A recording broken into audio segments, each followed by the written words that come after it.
Ever have enough time to play it all? You know, We are back at the Otter Creek in Rio Grande and another building Maroon Creek video.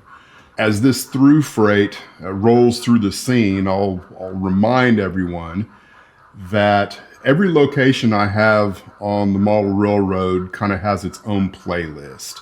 So we are on, I think this is building Maroon Creek 27. If you're a new subscriber, you can go back to where I started with kind of just the plywood in here and everything. So you can start at the beginning and see how we got to where we're at right now. I guess I've made a decision that I'm going to keep the height that this mill is at right now. Now, I admit that I liked it better at the height that it was at before, but I think, you know, it's just a smarter idea to keep it where it's at now. That's going to keep this grade where it will cause fewer problems at a 1.64% grade. I think now that I'm firm in that decision, the next thing that I need to do is get started on building the risers.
I've got all the risers made that I think I need, and maybe even more than I need.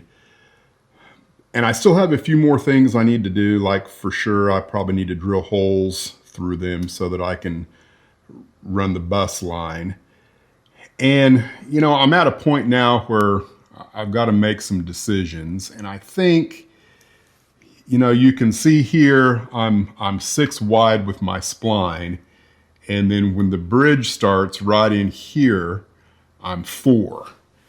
And that's because the width of the bridge is, you know, the exact width that it kind of needs to be for the track. So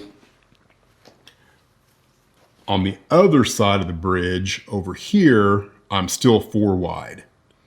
So I think I need to add a piece of spline on either side over here to kind of match what I'm doing here. And then they need to stop right here where my tenon joint is going to be, because I gotta make sure that I handle this area correctly, because I only have one shot at it, or, you know, I may have completely ruined the bridge.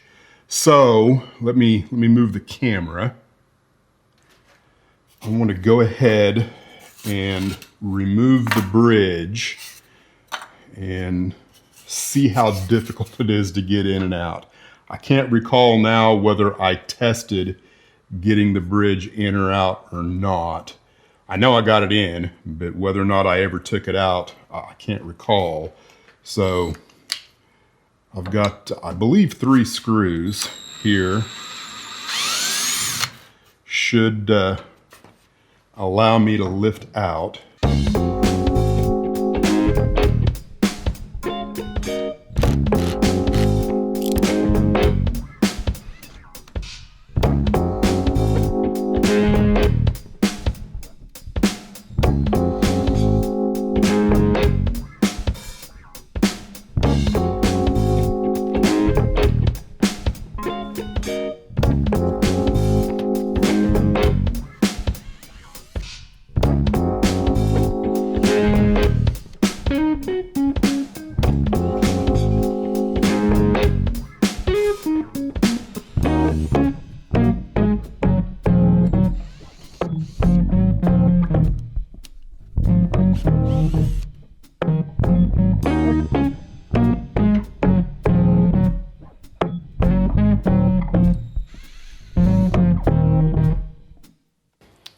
turns out I had 9 screws. Well, 10 if you count that one. And you can see it wasn't real easy to get out. So I probably need to go in here and sand down and make this tenon right here smoother and just a little bit thinner so that I can go back in with it a little bit easier. Because what I don't want is I want to remove as much flex as possible going in and out. All right, back in the shop where it's like 112. I'm gonna add a little white balance here to help with the color of the wood. So what I want is I want to introduce another piece of spline on the outside here. Now, one of the things that I'm going to do that I wish I would have done earlier on in the build, and that's leave just a little bit of gap on the 2 outside pieces of spline. And what that's going to do is it's going to give me a place to run a feeder drop. And all I'm doing right now is I'm going to measure and find out where I cut. And I want to be able to sneak a feeder drop in here, and I also want to be able to sneak one right here. So make sure that I mark this so that the length is about where I want it to be, so I know where to cut. All right, that's outside.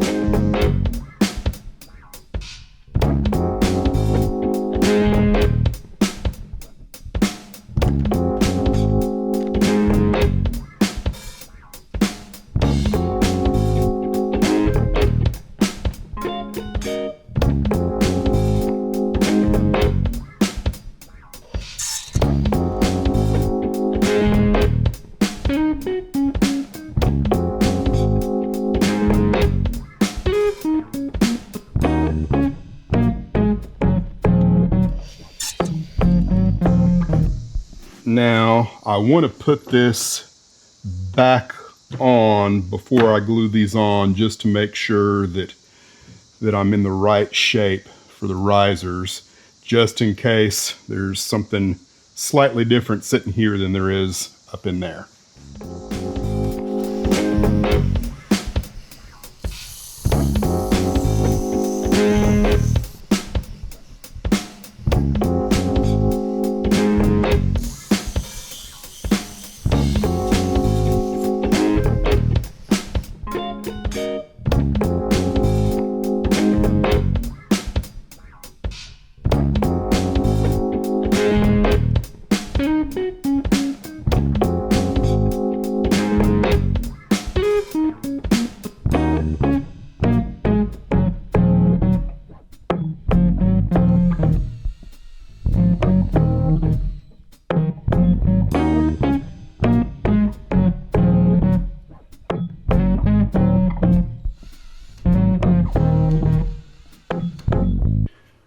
Now, I want to try and make sure that I've got this on the riser, kind of right where I want it. There's still a little bit of wiggle room, which is probably advantageous. I've got my risers kind of positioned where I think they need to be.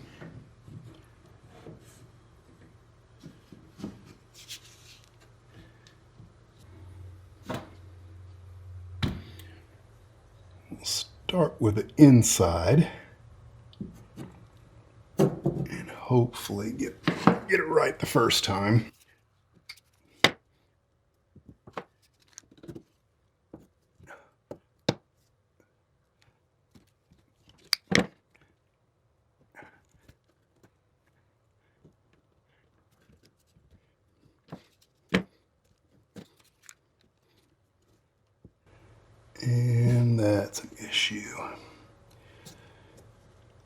was kind of concerned about.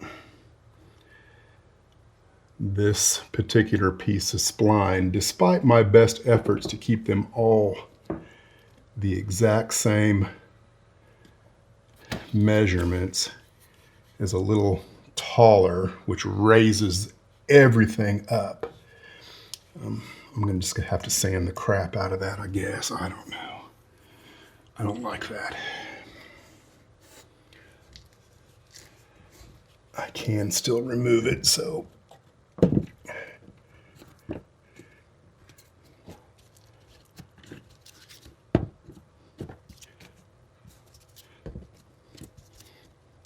The trick to doing the spline is keeping the top as level as possible with every joint that you make. It doesn't matter how uneven it is on the bottom, but you want the top to be level. All right, I'm gonna have to let that dry for a while before I add the next one.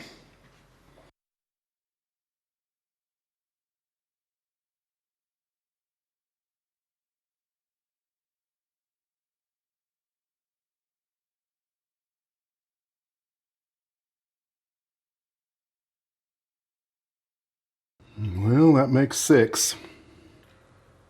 While this is drying, I think the next thing I want to do is go ahead and introduce one more piece of spline here.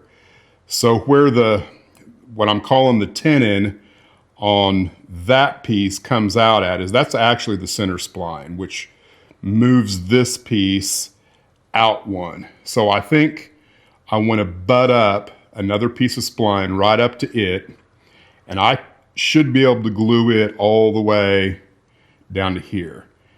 And then if I cut it short, because it'll be longer than that piece by 6 or 8 inches, if I cut it here, then this one will now become my center spline. So I think that's what I'm going to do. I'd like to get 3 of these glued, I think, before I start kind of messing around with what's going on over here, which, you know, I'm going to have to do some overlapping similar to what I did over here. I'm just not entirely sure what it's going to look like yet.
While that spline is drying, I went ahead and came down here to the Hellgate end, and I'm working on my splicer. This is just a prop at the moment, I guess. Nothing's glued other than the spline. So what I've done here is I've taken the whole thing down by the distance of the spline. Then I need to come back up the distance of the plywood. And then now I also have this, the distance of the cork that I need to worry about. And the way I'm going to do that, because I'm going to use an 1/8 inch road bed on top of the spline. So you can see, you know, I'm short basically 1/4 inch. So I can lay in a piece of 1/8 inch. And then here is the same thickness of the road bed that I'm going to use. So imagine that it fits on top of my spline. And of course you probably can't see it for my hand and the angle that we're at. Hold on. But that gets us just almost the perfect height of coming in on the cork right there. So this cork is on top and it should be fairly seamless. But I do have kind of a problem that I need to consider before I do this. And that's the thing is that the distance between here and here is too narrow because it needs to come in line with this turnout. And of course I need a turnout switch that fits in here, and it's not going to be a tortoise. So I've got room as far as the height goes for it to fit in between here. But, you know, I'm going to need to be able to get in there and maybe mess with screw terminals or whatever. So this platform probably needs to be at least twice this size. So we have to think about that a little more and probably do a little more testing with the actual turnout motor. I apologize, I can't think of what I'm using at the moment, but they're really low profile because all of this area is a challenge for the height. So we'll figure this out eventually. Now I'm kind of back to this whole which comes first, the chicken or the egg, or in my case, the spline or hell gate.